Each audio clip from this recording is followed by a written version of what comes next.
শুনছিলেন essential home care সংবাদ শিরোনাম। এবার বিস্তারিত। দক্ষিণ ক্যালিফোর্নিয়ার লস অ্যাঞ্জেলেসের দাবানল নিয়ে যুক্তরাষ্ট্রের নীতির কঠোর সমালোচনা করেছে রাশিয়া। দেশটির পররাষ্ট্র মন্ত্রণালয়ের মুখপাত্র মারিয়া জাখারোভা সরাসরি অভিযোগ করে বলেছেন, যুক্তরাষ্ট্র বারবার চীনকে জোরপূর্বক শ্রম ব্যবহারের অভিযোগে অভিযুক্ত করলেও নিজেরাই ৩৯৫ জন বন্দীকে দাবানল নিয়ন্ত্রণে পাঠিয়েছে। রোববার এক প্রতিবেদনে এ খবর দিয়েছে রুশ বার্তা সংস্থা তাস।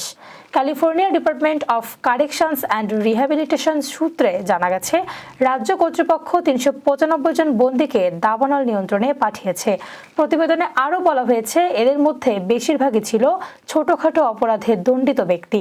রাশিয়ার মুখপাত্র মারিয়া জাখারোভা তার টেলিগ্রাম চ্যানেলে বলেন, সাম্প্রতিক বছরগুলোতে মার্কিন কর্মকর্তারা চীনের বিরুদ্ধে জোরপূর্বক শ্রম ব্যবহারের অভিযোগ তুলেছেন, বিশেষ করে শিনজিয়াং উইঘুর স্বায়ত্তশাসিত অঞ্চলে।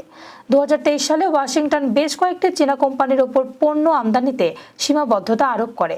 এতে দাবি করা হয়, জোরপূর্বক শ্রমের মাধ্যমে পণ্য উৎপাদিত হচ্ছে।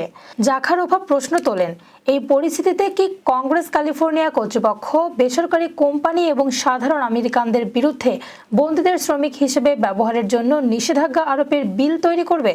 তিনি আরও বলেন, আমরা এই ভণ্ডামি দেখতে দেখতে ক্লান্ত। জাখারোভা বলেন, যুক্তরাষ্ট্র নিজেদের মানবাধিকারের চ্যাম্পিয়ন বলে দাবি করলেও এই দ্বিচারিতা তাদের নীতিগত দুর্বলতা এবং স্বার্থপরতা উন্মোচন করেছে। রুশ মুখপাত্রের ভাষ্য, অন্যদের দোষারোপ করে নিজেকে ধোয়া তুলসী পাতা বলে তুলে ধরার এই নীতি শুধু ভণ্ডামি নয়, এটি আন্তর্জাতিক পর্যায়ে নৈতিক দেউলিয়াত্বের চিহ্ন।